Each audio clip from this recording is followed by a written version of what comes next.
Il y a beaucoup de mecs qui n'ont pas réussi à trouver une copine en Europe, en France, et qui donc vont se rabattre sur les femmes asiatiques parce que c'est considéré comme plus simple, plus soumise, moins casse-couille. Je suis pas fan du métissage, je trouve que c'est une connerie. Hey, ouais, sawadika, oh oui. Bah oui, alors la sœur doit être malade, le papa doit être malade, le grand-père aussi doit être mourant, donc il faut bien subvenir aux besoins de tout le village. Mais il me semble qu'une femme qui travaille dans un bar à Pattaya, c'est pas nécessairement ce qu'il y a de mieux en termes de partenaire long terme. Aujourd'hui les amis, nous partons en Thaïlande à Bangkok et on va discuter de femmes thaïlandaises et de Français qui veulent séduire, se mettre en couple avec des Thaïlandaises.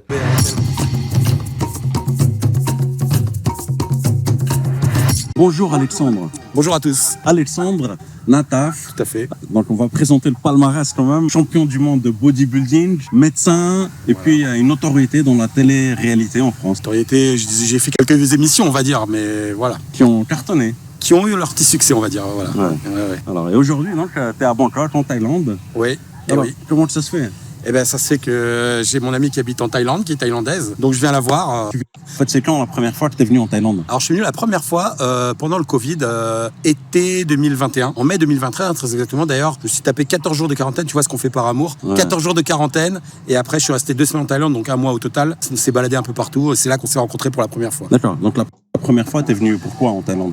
Quel était le motif principal? Je suis venu pour la rencontrer. Parce que j'étais jamais venu en Thaïlande jusqu'à présent. Donc, on s'était jamais rencontrés. Tu l'as connu où? Alors en fait, on s'est rencontrés sur Internet. Ok, donc je te présente. Donc en gros, il est parti en Thaïlande, il a pris un billet d'avion, il a fait 12 000 km, il a accepté de se mettre en isolation pendant 14 jours pour une femme qu'il n'avait jamais rencontrée physiquement. Et avec qui évidemment il n'avait jamais couché, avec qui il s'était rien passé.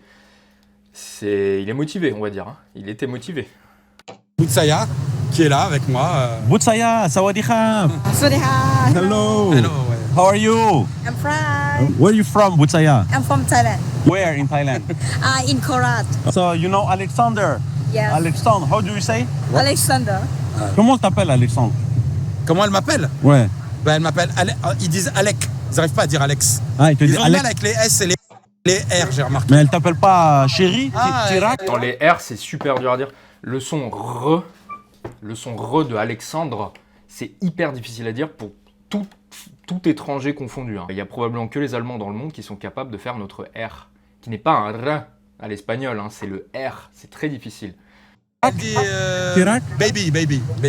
Yes, baby. Parce qu'on parle en anglais, donc elle me dit baby. Alors, vous étiez où juste avant là? Ben là, on est à Bangkok, donc on vient de déposer les documents pour son prochain visa à TLS, là. Ouais. Si tout est OK, donc elle vient en juin avec sa fille. D'accord, donc c'est pour un visa touristique. Là, c'est un visa touristique, mais donc... Ça parle déjà business. On mélange déjà la fesse et le business. Donc, j'ai déjà trouvé du boulot, donc... Ah bah, il lui a déjà trouvé du boulot. Si tout va bien, après, elle reviendra avec un visa de travail et on espère se marier donc avant la fin de l'année. Voilà. Mick qui m'a dit, Alex, si t'es intéressé par les Asiatiques, inscris-toi sur un site de rencontre asiatique. J'ai dit, ouais, pourquoi pas. Ah bon? Ouais, je me suis inscrit sur un site de rencontre. C'est quoi ce site? Je sais même pour plus les le nom. curieux. Donc je me suis inscrit sur ce site et j'ai eu plein de contacts. Alors pas que avec des Thaïlandaises, hein. J'ai parlé avec des Chinoises, j'ai parlé avec des nanas qui habitaient au Bangladesh, aux Philippines, etc. Et je parlais avec une Thaïlandaise qui a... Et donc on note bien que c'est pas nécessairement la femme thaïlandaise qui l'attire, c'est davantage la femme asiatique. On verra plus tard du coup qu'est-ce qui lui plaît chez les femmes asiatiques. Il y avait un compte sur Facebook qui m'a demandé en ami sur Facebook, j'ai accepté, voilà. Et suite à ça, en fait, j'ai eu énormément de suggestions d'amis sur Facebook de Thaïlandaises, plein. Et dont ma copine qui était sur Facebook, que j'ai demandé en ami et qui m'a accepté. Et on a commencé à parler. En fait, on s'est jamais arrêté de parler. T'es motivé à aller la voir? Parce que quand tu parles, en fait, ça faisait pratiquement 1 an qu'on parlait. Je voyais qu'on avait des sentiments l'un pour l'autre, donc forcément, il me tardait de la rencontrer quand même. Attends, on peut développer des sentiments quand on n'a jamais rencontré quelqu'un ou pas? Ben justement. Bonne question. Je pense pas que ce soit des sentiments, Alexandre. C'est du désir. Tu avais probablement très envie de coucher avec une femme asiatique, mais je ne suis pas sûr que ce soit des sentiments. Et quand on parlait d'immaturité chez les hommes, vous vous souvenez, on en a parlé dans la dernière vidéo, d'immaturité amoureuse, attention, dans le domaine de l'amour. Un mec qui parle, je suis désolé, mais un mec qui parle de sentiments amoureux pour une femme qu'il ne connaît pas, qu'il n'a jamais vu, avec qui il a juste échangé des bribes de conversation à travers un écran, c'est-à-dire il a tapé des mots comme ça, en plus dans une autre langue, à distance, c'est pas de l'amour. C'est juste qu'à ce moment-là, Alexandre avait probablement très envie de coucher avec une femme asiatique. Une fois que tu as parlé avec elle, qu'est-ce que tu connaissais de la Thaïlande? Mais en fait, je connaissais rien du tout parce que j'étais jamais en Thaïlande, j'étais jamais allé en Asie. Et j'avais toujours voulu y aller depuis longtemps puisque j'ai toujours été attiré par la culture asiatique. Ça me fait penser aux mecs, les bobos, là, quand ils disent « je suis attiré par la culture africaine ». Ou les Américains, quand ils disent « oh my God, I love Europe ».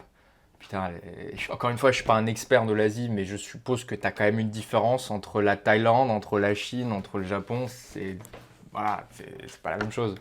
Du coup, j'ai commencé à regarder des vidéos sur la Thaïlande, tes vidéos entre autres. Voilà, pour savoir un peu le mode de vie, ce qui se passait là-bas et tout. Donc je me suis beaucoup intéressé à la Thaïlande grâce à elle. Grâce à elle, ok. What do you think about Alex? Il y a beaucoup de mecs qui n'ont pas réussi à trouver une copine en Europe, en France en l'occurrence, puisqu'on est français, on parle de la France, et qui donc vont se rabattre sur les femmes asiatiques parce que c'est considéré comme plus simple, plus soumise, moins casse-couille, et probablement à juste titre. Parce qu'effectivement, tu arrives là-bas, t'es blanc, bah ouais, t'es un demi-dieu. Il faut le dire, t'es considéré là-bas comme un demi-dieu, ce que je trouve assez triste pour les locaux. Je sais que pour les hommes là-bas, ça doit être très compliqué. Quand ils sont mis en concurrence avec des mecs blancs, je trouve ça assez humiliant, honnêtement. Moi, ça me fait mal au cœur, parce que j'ai des copains expatriés en Thaïlande qui me racontent à quel point c'est, effectivement, c'est open bar. Surtout avec ce genre de nanas qui parlent anglais, qui sont préparées à la venue des étrangers.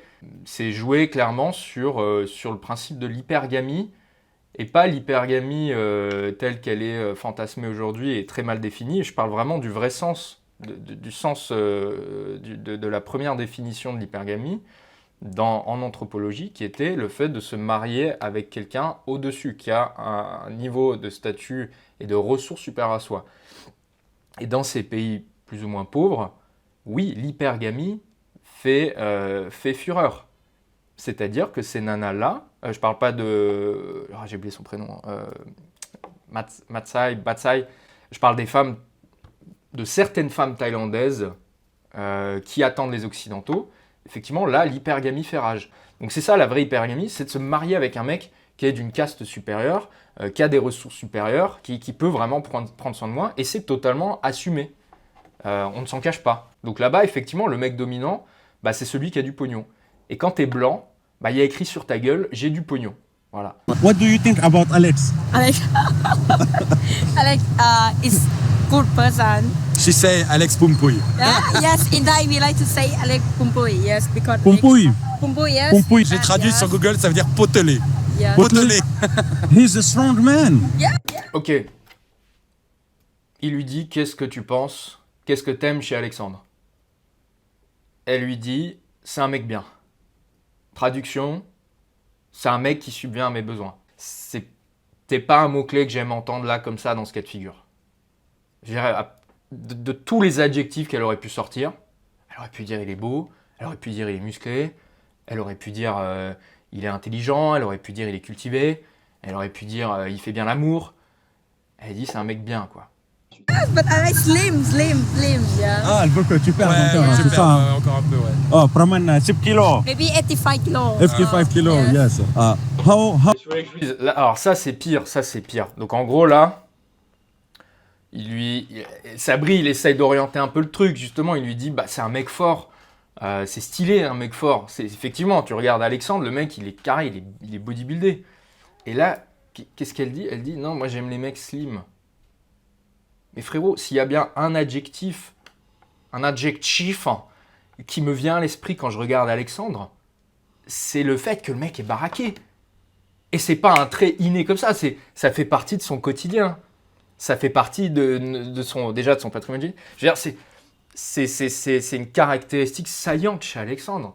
Si tu n'apprécies pas le fait qu'il soit baraqué comme ça, c'est comme si tu retirais 75% de son identité.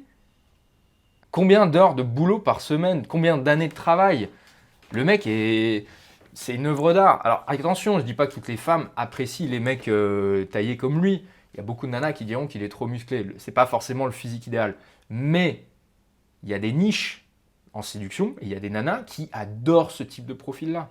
Il y a des nanas qui adorent les mecs immenses, là, bien bodybuildés ou quoi. Va trouver une gonzesse qui fantasme là-dessus. Qu'est-ce qu'il a à aller se foutre avec une nana qui fantasme pas là-dessus? Si la nana n'est pas forcément hyper attirée par son physique, il y a un problème, quoi.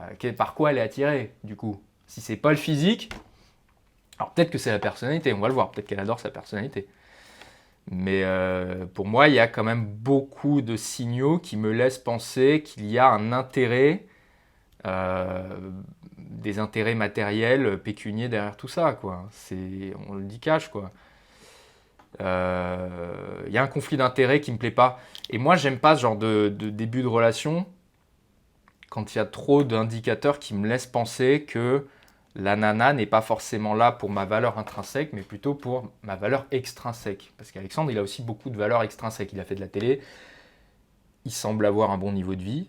Donc voilà, ça peut biaiser le choix du partenaire amoureux. Yes, but I like slim, yeah. Ah, elle veut que tu perdes encore, je c'est perds, ça. Hein? encore un peu, ouais. Oh, promène 10 kilos. Maybe 85 kilos. 55 kilos, yes. yes. How did you meet Alexander? In Facebook, yes. Oh, Facebook? Yes, I think the first time I don't know him, but I think I'm lucky now because I have him and very good person. Ah, elle a de la chance. I'm lucky I have him. C'est une bonne personne. Lui, ça va améliorer ta vie, ça c'est sûr. Hein. What do you think when you see him first time? First time, yes. Très bonne question. Très très bonne question. Sabri pose des superbes questions. Je crois que j'ai déjà dit, mais... I am shocked. Elle était choquée, pourquoi? Why? Yes, because him is a big guy. Yes, I like. For me, I'm prefer a small guy. Elle voulait un gabarit moyen ou petit. Putain, les mecs. Combien de nanas dans le monde rêvent d'avoir un mec qui est plus grand, plus baraque, plus costaud? Le mec a réussi à tomber sur la seule nana qui veut un mec plus petit et moyen. Putain, il y en a plein d'autres en Thaïlande, à mon avis. Et même en France, t'es pas obligé d'aller en Thaïlande pour rencontrer une nana qui kiffe les mêmes que toi. Putain, mais c'est triste. Quel coup d'opportunité. Quel coup d'opportunité que de se mettre en couple avec une nana qui ne fantasme pas sur les caractéristiques qui définissent ce gars-là. Medium person, yes. But foreigner woman, they like strong guy. Yes, but for me, I like slim, yes. Bah ouais, je suis sûr qu'il y en a plein des Thaïlandaises qui kiffent des physiques comme Alexandre. Il est rare, quoi. C'est rare, c'est un Pokémon rare, un truc comme ça en Thaïlande. Et même en France. Ça veut dire dans Ouais, la c'est ce France. qu'elle m'a dit quand on s'est vu la première fois. Ouais. Elle me voyait un peu plus gros, mais bon, Ouais. c'est déjà gros pour elle. Okay. Tu peux être français, oui? เคยไปค่ะ two times. Two times. Ok. Yes. Khun. Ah, là, il y a les lumières dans les yeux. Hein. J'ai vu plus de lumière dans les yeux quand il lui a posé la question de la France, plutôt que quand il lui a demandé ce qu'elle pensait d'Alexandre. Encore une fois, valeur extrinsèque. Alors oui, la France, ça joue avec nous, ça nous donne des points, etc. Mais en même temps, qu'est-ce que tu kiffes? Et qu'est-ce que tu préfères chez Alexandre? Le fait qu'il vienne de France ou le fait qu'il soit Alexandre, quoi? Russia Pyongyang, wala paiti peut-être français. ตื่นเต้น In English, what do you say ตื่นเต้น Then? Super excitée là, hein. J'ai l'impression qu'elle est plus excitée de venir en France que de passer du temps avec Alexandre. J'ai l'impression, encore une fois, c'est ce que je vois dans la vidéo, je connais pas... Nuançons, si ça se trouve, cette femme... Moi je connais pas les Thaïlandais. Ils ont des réactions émotionnelles que je ne connais peut-être pas, que je décode peut-être très mal, je peux l'admettre. Et c'est normal, je suis français. Je ne connais pas la culture thaïlandaise, tout comme Alexandre. Et c'est un point important que je veux noter, c'est que là, elle sourit, elle fait des grands sourires, etc. Ça se trouve, dans sa culture, ça veut dire mépris, ça se trouve, ça veut dire je vous emmerde, ça se trouve, ça veut dire je me fous de votre gueule, j'en sais rien, tu vois. Je suis pas en train de dire ça d'elle, évidemment. Ce que je dis, c'est que je ne connais pas cette culture. Et je trouve ça dangereux de me mettre en couple, a fortiori de m'engager auprès d'une femme, d'une culture que je ne comprends pas. C'est très risqué. Je ne parle pas la langue. Il ne parle pas la langue, Alexandre. Il n'est pas foncièrement... C'est tout récent, son attrait pour la culture thaïlandaise. Il n'est pas comme Sabri. Sabri connaît bien cette culture, il parle la langue. Il vit là-bas.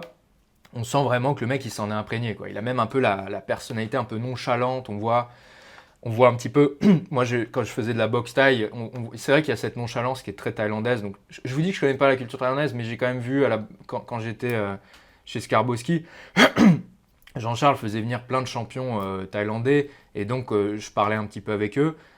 Et c'est vrai qu'il y a quelque chose moi qui m'avait frappé, c'était l'humilité et la nonchalance. Et ils sont très très joueurs. Tu peux voir un champion thaïlandais. Le mec, il a fait 150 combats. Le gars, c'est un putain de tueur dans son pays.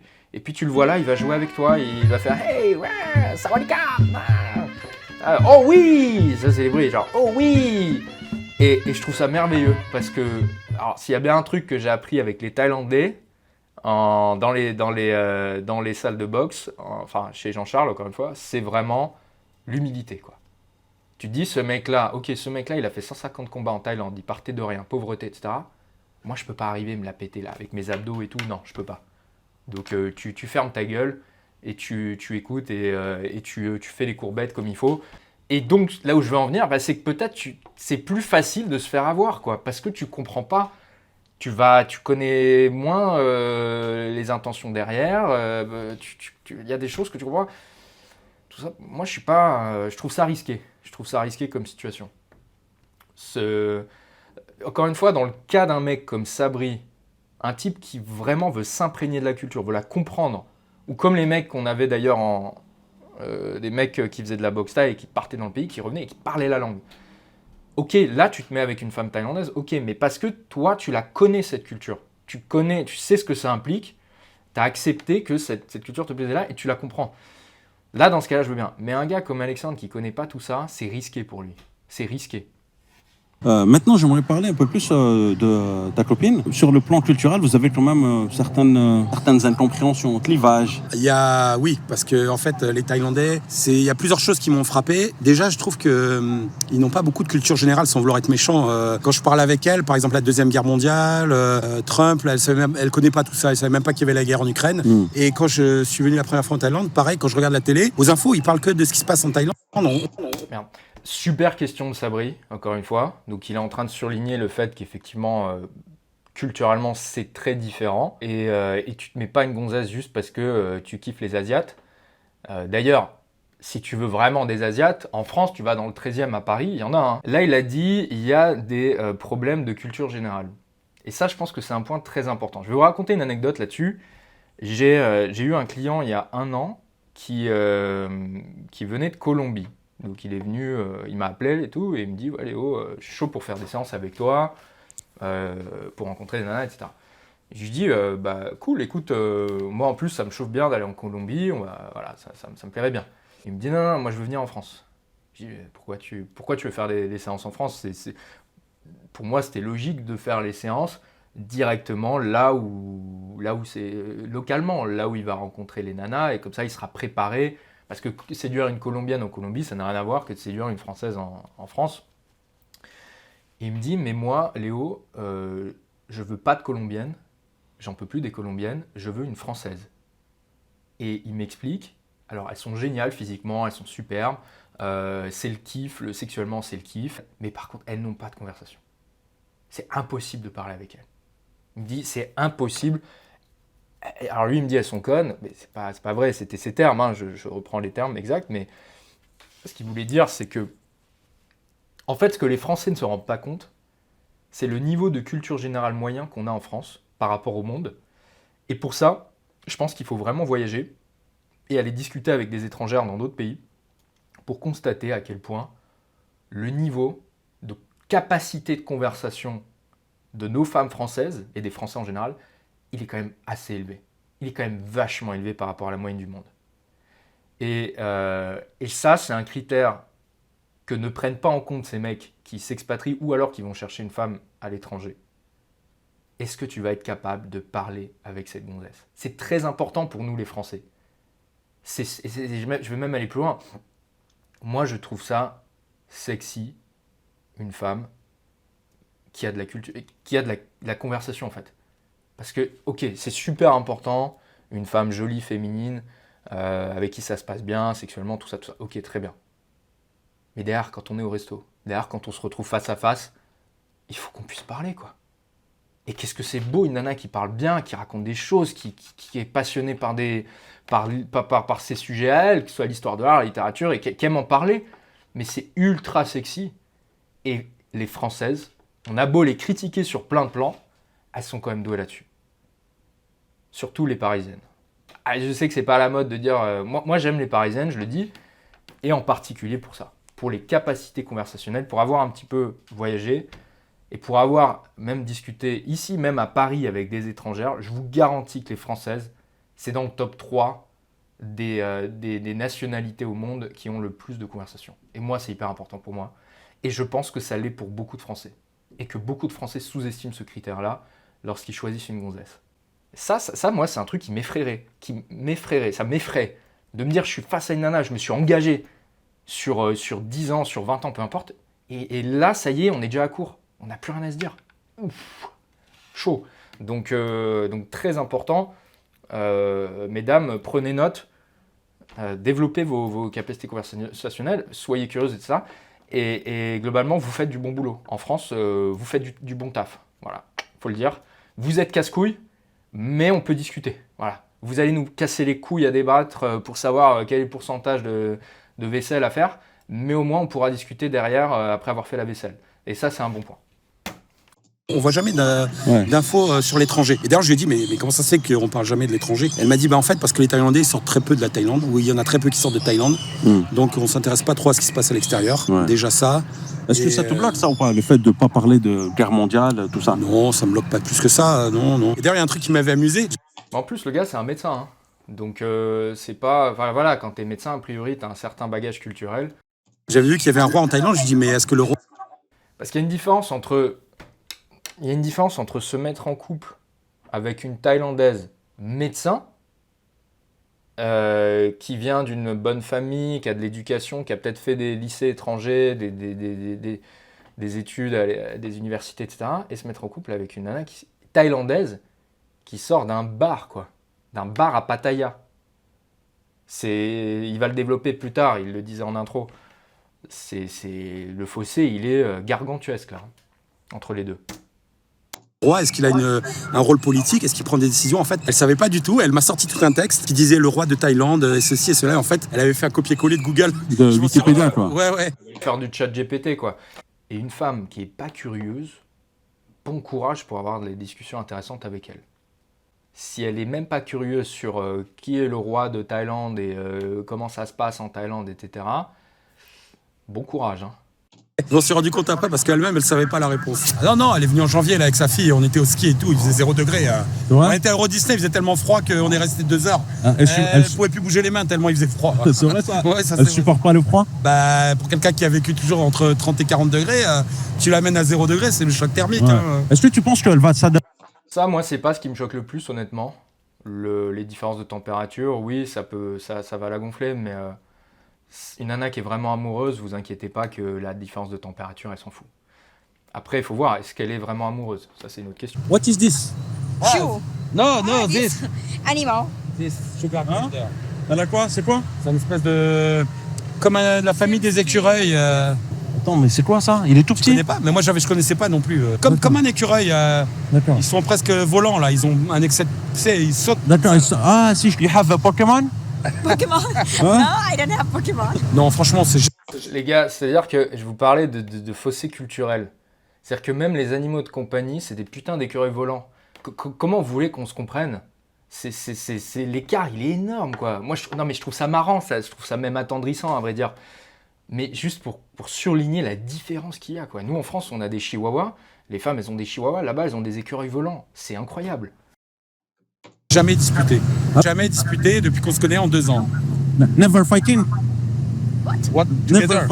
fighting? Argue or discuss? Why? We never fighting because we stay together we understand everything. Alors ça, les mecs comme Alexandre, ça, ils adorent. Il n'y a pas d'embrouille. Elle casse pas les couilles. Elle fait ses grands sourires, les grands sourires toute la journée. C'est clairement, je parle pas d'Alexandre, mais ce que les mecs qui aiment les femmes asiatiques, généralement, ce qu'ils recherchent chez elles, il y a le physique, effectivement, je pense qu'il y a un fantasme pour le physique des Asiates. Et il faut le dire, il y a le caractère soumis, quoi. Le fait que la nana, elle pète pas les couilles, quoi. Elle reste à sa place, elle fait des grands sourires toute la journée. Et je ne critique pas, je peux comprendre. Franchement, je comprends. Je comprends, mais le problème, c'est que moi, je me dis, mais quelle différence, du coup, entre une femme asiatique et une IA, quoi, tu vois. J'ai l'impression, d'ailleurs, que l'IA, c'est un peu l'héritier de la femme asiatique. Dans le fantasme, attention, je ne parle pas de la femme asiatique telle qu'elle est réellement, je parle du fantasme de certains mecs qui veulent aller chercher une femme asiatique à l'étranger. Le fantasme, c'est un peu l'intelligence artificielle qui kiffe tout ce que je kiffe, qui va dire « Ouais, c'est génial, mon chéri, à tout ce que je dis. » Sauf qu'à un moment, mec, tu pètes un câble. Au début, ça doit être super. Hein. On avait fait une vidéo sur les IA. Au début, c'est trop cool. Moi, j'avais commencé à lui parler et tout. Elle me dit « Ouais, j'aime ça, j'aime ci, j'aime ça. » Elle aime tout ce que je kiffe. Puis à un moment, tu te dis « Mais frérot, t'as une intention. Est-ce qu'il y a une... J'ai pas envie de dire, mais est-ce qu'il y a une âme, quoi? Je veux dire, est-ce que t'as des convictions propres, quoi? C'est ça qui nous fait bander à nous aussi, les mecs, je pense. C'est de se dire que la nana, bah, elle est là parce qu'elle a un désir qui lui est propre, quoi. La nana, là, elle est d'accord avec moi. Pas parce qu'elle est tout le temps d'accord avec moi, mais parce que j'ai dit un truc intelligent. Comment je peux savoir si ce que je dis est intelligent ou pas, si à chaque fois elle acquiesce? Là, elle rigole parce que elle a vraiment trouvé ça marrant. Pas par nervosité, pas par soumission, mais juste parce qu'elle trouve ça marrant. Moi, j'aime le rire d'une femme parce que c'est précieux. Tu sais que tu vas pas les faire rire à tous les coups. Mais quand tu la fais rigoler, soit c'est parce qu'elle est à fond sur toi et elle te désire, soit c'est parce que t'es vraiment drôle. Mais si elle rigole parce que dans la culture thaïlandaise, on rigole dès que quelqu'un dit quelque chose, ou parce que il faut plus ou moins être soumis à l'homme et faire des grands sourires, putain, mais au bout d'un moment, ça pète les couilles, quoi. C'est très subjectif, hein, ce que je vous dis là. C'est très subjectif et je serais ravi d'avoir votre avis là-dessus. Je suis très intéressé à l'idée d'avoir votre avis, que je lirai et j'y répondrai. Et je pense que ça intéressera aussi les femmes qui regardent cette chaîne YouTube de savoir un petit peu ce qu'en pensent les hommes. Moi, je pense que ça va être très, très divisé. Il n'y a pas de bonne ou mauvaise réponse. Hein. Là, c'est PMU, hein, c'est comptoir. Donc, je me fais juste un peu l'avocat du diable pour Alexandre et pour d'autres. Les gars, j'en profite pour vous dire, en bas de la description, j'ai un lien pour vous envoyer mon meilleur contenu pour rendre une femme accro, amoureuse de vous. C'est des mails, ce que j'appelle les mails interdits, parce que c'est du contenu que je ne peux pas aborder sur YouTube, notamment parce qu'on parle beaucoup de sexualisation, de sexe, de ces sujets un peu tabous.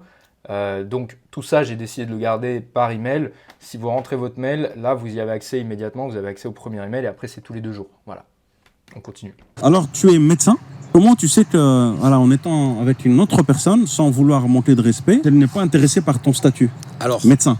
justement, j'ai pas voulu lui dire dès le début que j'étais médecin parce que je voulais pas justement qu'elle s'intéresse à moi pour ça, pour l'argent, en gros, quoi. Donc Très bon réflexe. Alors, très bonne question de Sabri et très bon réflexe d'Alexandre de ne pas tout de suite en parler. Malheureusement, t'es blanc, t'es français, il y a écrit sur ta gueule que t'as du pognon. Pour une Thaïlandaise, c'est comme ça qu'elle l'interprète. j'avais juste dit que je travaillais dans un labo d'analyse médicale, sans préciser. Quand on s'est rencontrés, pas la première fois, mais je sais plus, c'était peut-être la 2e ou la 3e fois, j'avais un ami qui m'avait envoyé un message, qui me demandait mon avis sur, parce que son fils était malade et tout, et il voulait que je lui envoie une prescription. Et je lui avais expliqué, elle m'a dit, mais en fait, t'es médecin, elle m'a dit. Elle s'en est rendue compte comme ça. J'ai dit, après, voilà, comme ça faisait un moment que c'est, je dis, oui, effectivement, je suis médecin. Mais j'ai pas voulu lui dire tout de suite, justement pour pas qu'elle s'intéresse à moi pour ça. Et comment tu peux être sûr qu'une personne s'intéresse à toi et pas... Mais tu peux jamais être sûr, c'est ça le problème. Et de toute façon, pas qu'avec les Thaïlandaises, hein, avec les Françaises, c'est pareil. Hein, tu peux jamais être sûr qu'elles s'intéressent à toi pour ce que tu es vraiment, plus que pour ton statut. Si, en évitant d'utiliser ton cash pour séduire une nana, tout simplement. On va dire. Il n'y a pas moyen de le savoir, ça? Je pense que tu peux le savoir, mais qu'avec le temps. Voilà, il y a que le temps qui va te dire, voilà, si oui ou non elle est avec toi par intérêt ou pas, quoi. Ben oui, mais ça c'est une très bonne réponse, le temps. Donc tu ne t'engages pas avant qu'une nana ait fait ses preuves. C'est-à-dire que tu ne t'engages pas dans le cadre d'un mariage où tu ne mets pas la main au portefeuille avant qu'une nana ait fait ses preuves, tout simplement.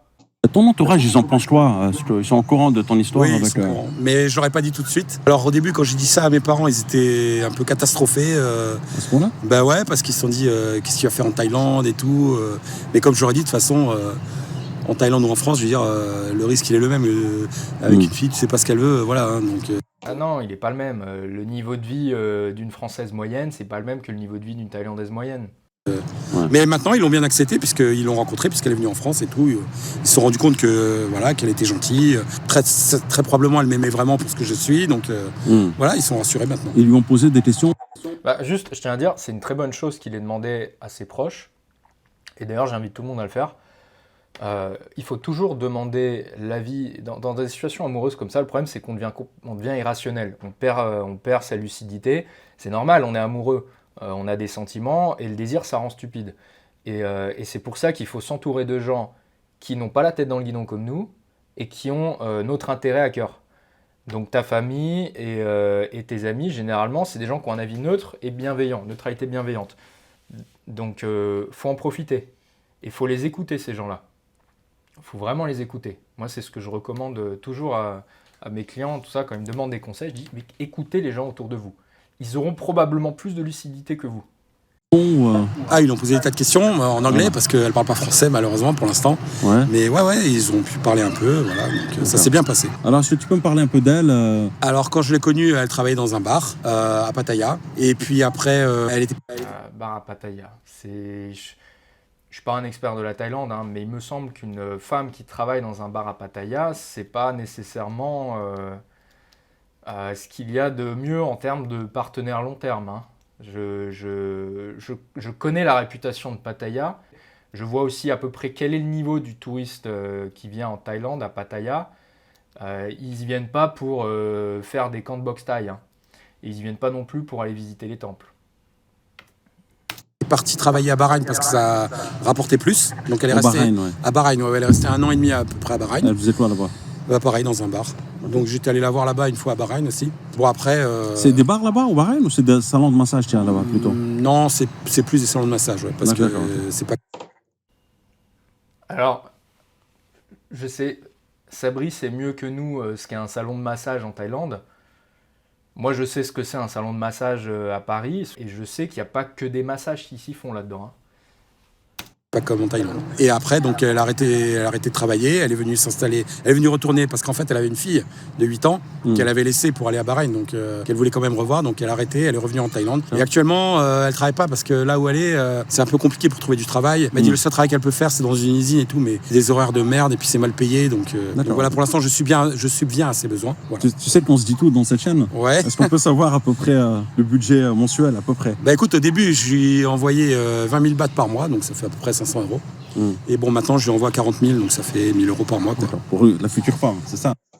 Ouais, voilà, c'est ça. Donc bon, c'est normal, parce que voilà, si elle travaille pas, il faut bien qu'elle vive et tout. En plus, elle a quand même sa sœur qui est avec elle.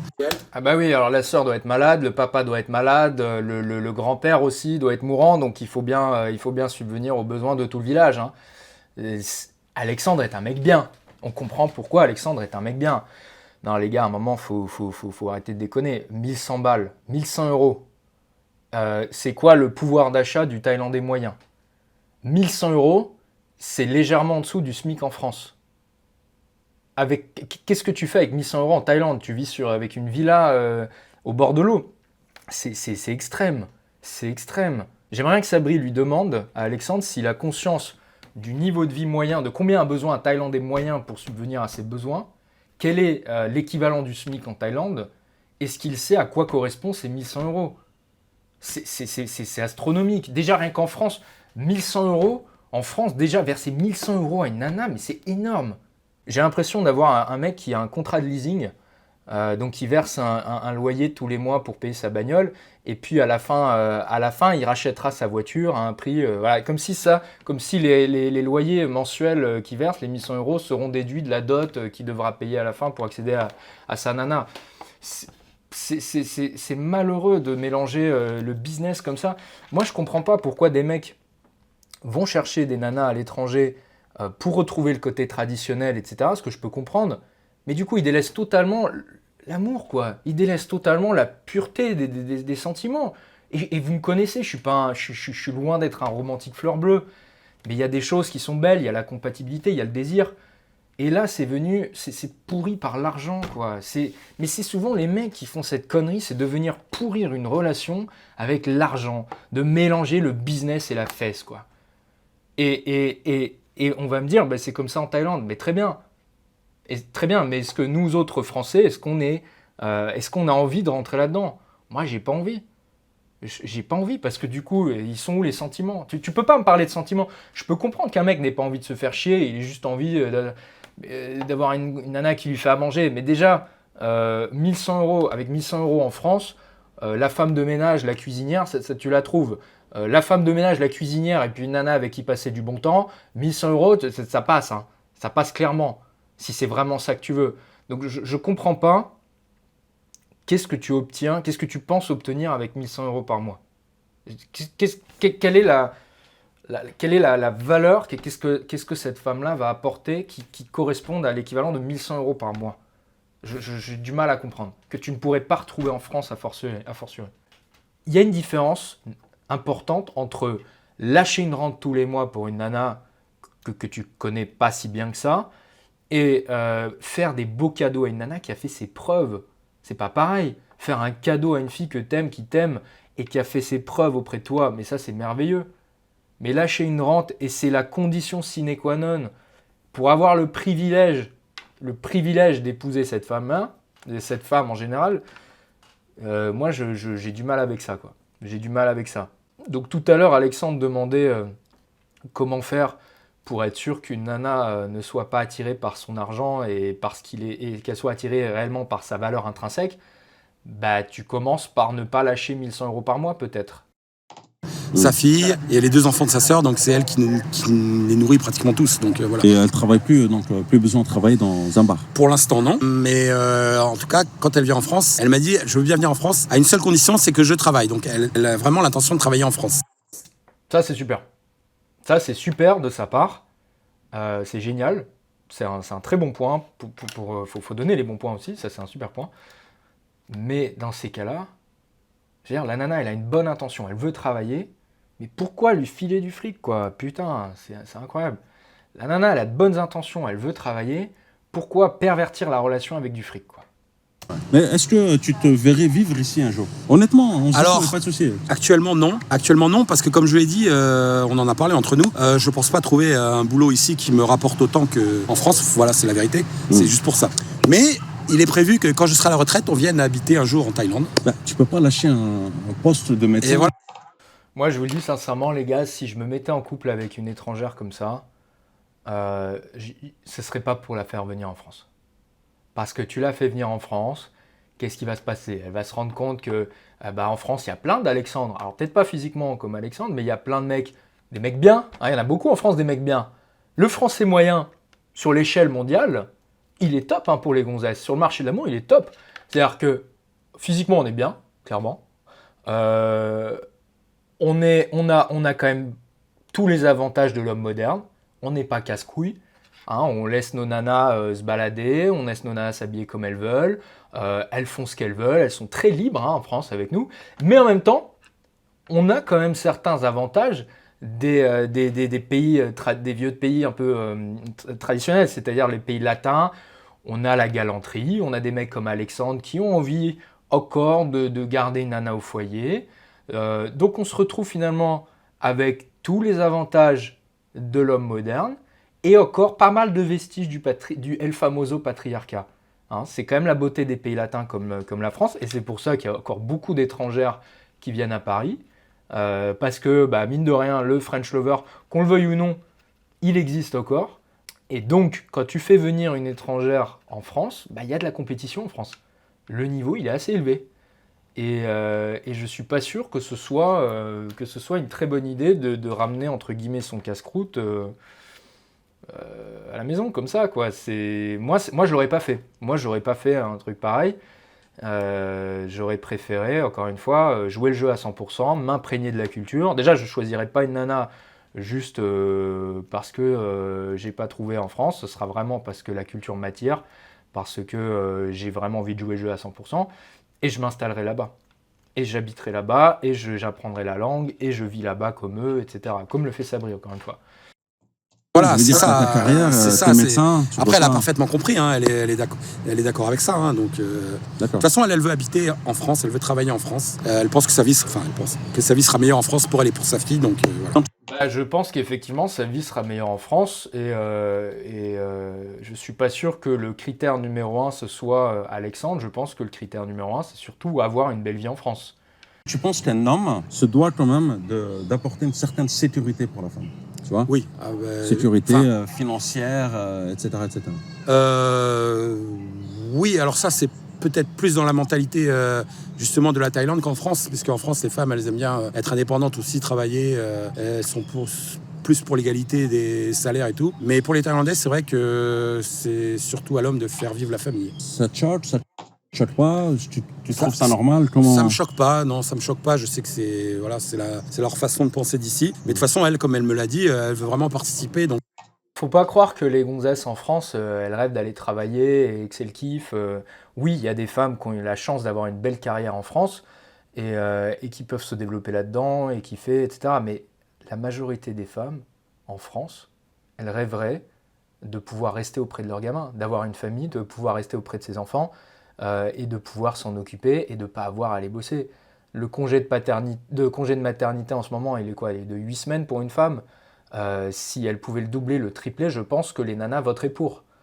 Donc il faut arrêter de dire oui, les femmes en France, elles veulent bosser, elles veulent taffer, etc. Je pense qu'il y a beaucoup de nanas et de plus en plus, et probablement encore plus avec les nouvelles générations, on l'avait vu avec les modes TikTok, de tradwife, etc. Elles vont de plus en plus vouloir revenir à ce mode de vie traditionnel, c'est-à-dire ne pas avoir à bosser et rester à la maison. Et là où je veux en venir, c'est que Alexandre aurait très bien pu trouver en France une nana qui reste à la maison. Mais bien sûr, mais il y en a plein des femmes en France qui voudraient rester à la maison et ne pas avoir à travailler. On demandera dans les commentaires. Il y en a plein. C'est pas toutes, évidemment, mais il y en a beaucoup. Donc, est-ce qu'il y a besoin d'aller chercher à l'autre bout du monde une nana avec une culture, une langue, etc. différente? Est-ce qu'on ne peut pas trouver même une asiatique, une française d'origine asiatique en France? Il y en a plein. Donc sur cette vidéo, écoutez, moi je trouve que Sabri pose des superbes questions, il est fin, il est élégant dans sa manière de questionner, il est peut-être moins brut de décoffrage que moi dans cette vidéo. J'apprécie aussi Alexandre, je trouve que vraiment c'est... Pour le coup, je suis d'accord, on voit vraiment que c'est un mec qui a l'air gentil, et un mec honnête aussi, donc ça fait plaisir à écouter, c'est agréable, et merci pour sa sincérité. Voilà, moi vous l'avez compris, je suis pas forcément fan de l'idée d'aller chercher une nana à l'étranger. Déjà, je suis pas fan du métissage. Je trouve que, à titre personnel, je trouve que c'est une connerie. Je trouve que ça ne fonctionne pas. Dans les faits, ce qui fonctionne, c'est de se mettre en couple avec des gens qui nous ressemblent. Dans le choix d'un partenaire à long terme, il vaut mieux choisir une personne qui nous ressemble sur tous les plans, que ce soit génétique, culturel, physique, intellectuel, etc. Statut même, en termes de statut social. On en avait parlé dans une précédente vidéo pour démonter les arguments de l'hypergamie. Il y a beaucoup de folie autour de cette idée d'hypergamie, et beaucoup de conneries qui sont dites là-dessus. Dans les faits aujourd'hui, dans la littérature scientifique, ce qu'il en ressort, c'est que les partenaires hommes et femmes se choisissent et durent dans le temps à partir des similitudes. Les gens qui se ressemblent se rassemblent. Et c'est ces couples-là qui durent le plus longtemps sur le long terme. Donc quand on est dans une optique long terme, famille, couple, il vaut mieux se mettre en couple avec des gens qui nous ressemblent. Mais après, voilà, il y a des gens, des fois, qui vont, comme Sabri, qui vont avoir un attrait très fort pour la culture du pays. Et dans ce cas-là, dans le cas de Sabri, je trouve ça très intéressant. C'est pour ça que je nuance tout ce que je dis. Sabri, c'est un mec qui kiffe la Thaïlande, c'est un mec qui habite en Thaïlande, qui parle le thaïlandais, qui bouffe thaïlandais. C'est une évidence qu'il va se mettre avec une Thaïlandaise. Ça fait partie de son identité. C'est totalement différent que dans le cas d'un Français qui va chercher une nana pour la ramener ensuite en France. C'est pas la même chose. Donc, et d'ailleurs, Sabri l'a plus ou moins implicitement surligné dans ces excellentes questions. Et dernière chose à dire, il reste actuellement 3 places disponibles sur mon programme La Rencontre. Je vous en dis pas plus. Hein, c'est pour les mecs qui veulent faire des rencontres sans passer ni par Tinder, ni par la drague de rue, de manière naturelle dans leur quotidien. Si ça vous intéresse, vous pouvez cliquer, il y a une vidéo où je vous présente tout ça. Il reste 3 places, donc à mon avis, là, dans les 24 heures, ça va partir.